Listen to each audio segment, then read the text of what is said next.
হরে কৃষ্ণ, রাধে রাধে। আমি গীতার কথায় আপনাদের সুস্বাগতম। আজকে আরেকটি ভিডিওতে গীতার অষ্টাদশ অধ্যায়ের 38 নম্বর শ্লোকটি পাঠ করছি। আপনারাও কিন্তু আমার সঙ্গে অবশ্যই পাঠ করবেন।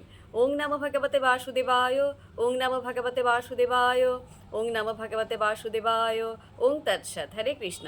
শ্লোকটি আমার সঙ্গে উচ্চারণ করবেন। বিষয় ইন্দ্রিয় সংযোগাৎ যৎ তৎ অগ্রে অমৃত উপমম পরিণামে বিষম এব তৎসুখম রাজসংশ্রিতম।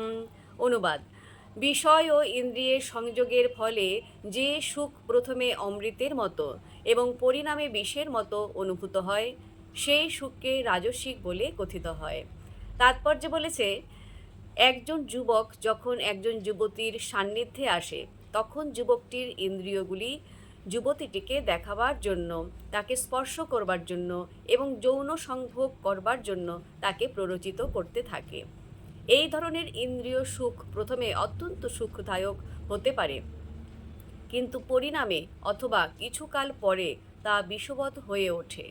তারা একে অপরকে ছেড়ে চলে যায়, তাদের মধ্যে বিবাহ বিচ্ছেদ ঘটে, তখন সুখ দুঃখ আদির উদয় হয়। এই ধরনের সুখ সর্বদাই রজগুণের দ্বারা প্রভাবিত। ইন্দ্রিয় ও ইন্দ্রিয়ের বিষয়ের মিলনের ফলে উদ্ভূত যে সুখ, তা সর্বদাই দুঃখদায়ক এবং তা সর্বতোভাবে বর্জন করা উচিত। তো ভক্তগণ, এমনি করে প্রতিদিন একটি করে গীতা শ্লোক পাঠ করুন আর এই দুর্লভ মানব জনমকে ধন্য করুন।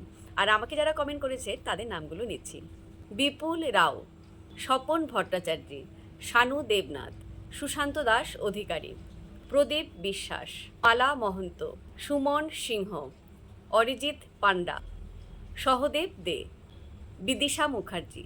সবাইকে অসংখ্য ধন্যবাদ আমাকে কমেন্ট করার জন্য। সবাই আমাকে রাধে রাধে জানিয়েছেন, আপনাদেরকেও রাধে রাধে। হরে কৃষ্ণ, হরি বল।